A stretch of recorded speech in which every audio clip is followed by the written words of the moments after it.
നമസ്കാരം. സംഗീതജ്ഞൻ ഇളയരാജയുമായി ബന്ധപ്പെട്ടുള്ള വിവാദങ്ങൾ ആദ്യമായി സംഭവിക്കുന്നതല്ല.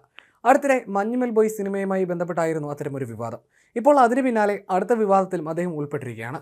തമിഴ്നാട്ടിലെ ശ്രീവില്ലിപുത്തൂരിലുള്ള ആണ്ടാൾ ക്ഷേത്ര ദർശനവുമായി ബന്ധപ്പെട്ടിട്ടുള്ളതാണ് പുതിയ വിവാദം.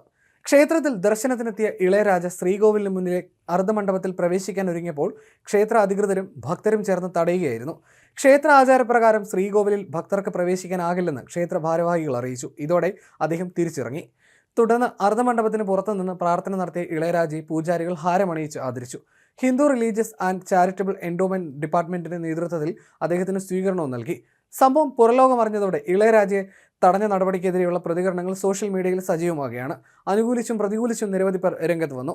ജാതിപരമായ വിവേചനത്തിലൂടെ ഇളയരാജയെ അവഹേളിച്ചുവെന്നാണ് പ്രധാന ആക്ഷേപം. എന്നാൽ ശ്രീകോവിലിന്റെ പുറത്ത് വെച്ച് ഇളയരാജയെ പൂജാരിമാർ ആദരിച്ചല്ലോ എന്ന് മറ്റൊരു വിഭാഗം ചോദിക്കുന്നു. കഴിഞ്ഞ ദിവസം ക്ഷേത്രത്തിൽ പ്രാർത്ഥനയ്ക്കെത്തിയ തിരുവണ്ണാമലൈ ജില്ലാ കളക്ടർക്കും പ്രവേശനം നിഷേധിച്ചിരുന്നു.